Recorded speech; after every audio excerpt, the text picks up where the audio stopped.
Thanks for joining me again as we look back at another great classic film. This is a pseudo-documentary that follows one of the world's best-known bands at the height of their popularity as they go on a journey that, while being fictional, was partly based on real events. The film is played for laughs, showcasing the musicians' irreverent nature and featuring some of the hit songs, or soon-to-be hit songs, from the period. It is A Hard Day's Night from 1964.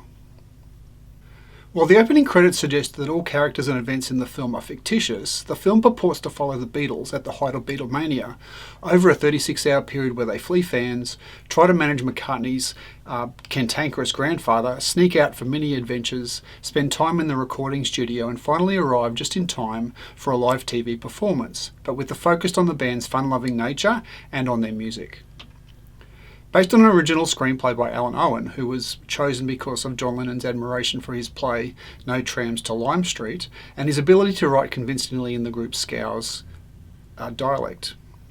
Owen developed the script by spending time with the band, observing their behaviour, listening to the things they said and how they said them, and inserting quotes from historical interviews.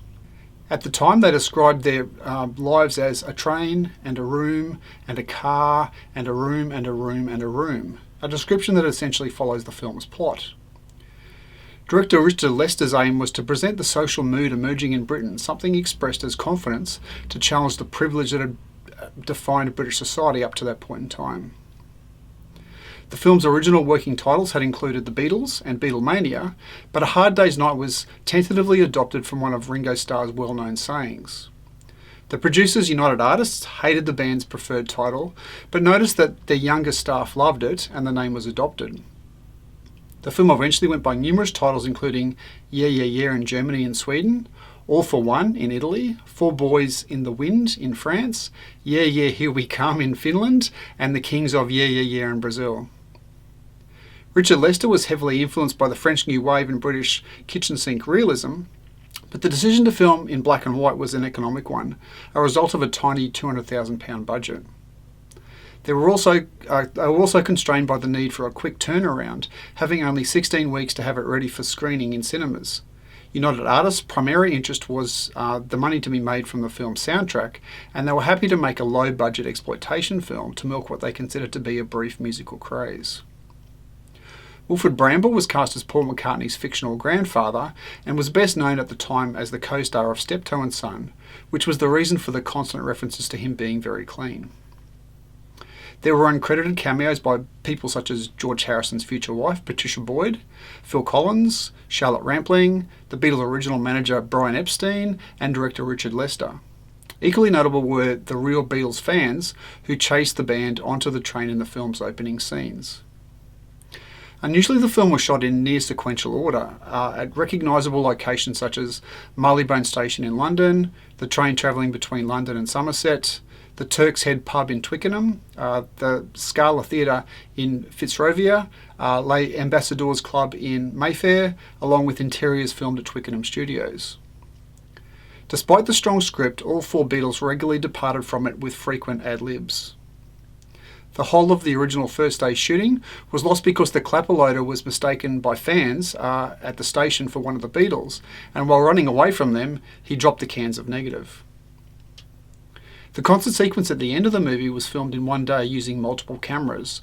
The 360-degree pan around Paul McCartney was achieved by dangling the camera from strings like a puppet and moving it in a circle around him. Before the film's American release, a United Artists executive asked for the Beatles' voices to be dubbed. When Paul McCartney heard this, he responded, "Look, if we can understand a fucking cowboy talking Texan, they can understand us talking Liverpool." And the film was released unaltered. It premiered at the Pavilion Theatre in London in July of 1964, with all four Beatles in attendance, and grossed over $20,000 in its first week. It received a wide release with 1,600 prints in circulation simultaneously. When it played the theatres, teens screamed during the musical sequences, making as much noise as they did during live performances. Contemporary reviews were mostly positive. Andrew Sarris of The Village Voice called it the Citizen Kane of jukebox musicals.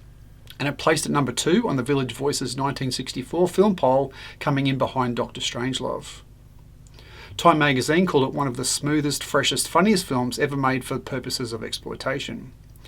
The New Yorker critic Brendan Gill wrote, "Though I don't pretend to understand what makes these four odd-looking boys so fascinating, I admit to a certain mindless joy watching them caper about, uttering sounds." By 1971, the film is estimated to have earned $11 million worldwide, equivalent to almost $83 million today. It inspired the Monkees television show and pop music videos, and low-budget musicals that starred Jerry and the Pacemakers and the Dave Clark Five. Lester is credited with introducing a new style of filmmaking that incorporated quick cutting, jump cuts, handheld cameras, interviews conducted on the run, quickly intercut snatches of dialogue, and music playing under documentary action. It garnered Academy Award nominations for Best Music Score and Best Screenplay. Total Film named it the 42nd greatest British film. Time named it amongst the best 100 films, and the BFI ranked it as the 88th greatest British film of the 20th century. It is one of the 1001 movies you must see before you die, and it's on Roger Ebert's Great Movies list.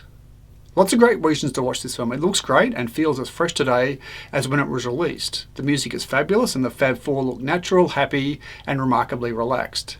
You'll have as much fun watching it as the Beatles had making it. So what I'd suggest you do is that you go to our website, find our virtual screenings page, find the link to this particular film, click on it and watch it. See what you think, and as always, we'd invite you to come back, let us know your thoughts about the film and whether you'd recommend it for others as well. And then we're back in the not too distant future for our next classic films review. Catch you next time.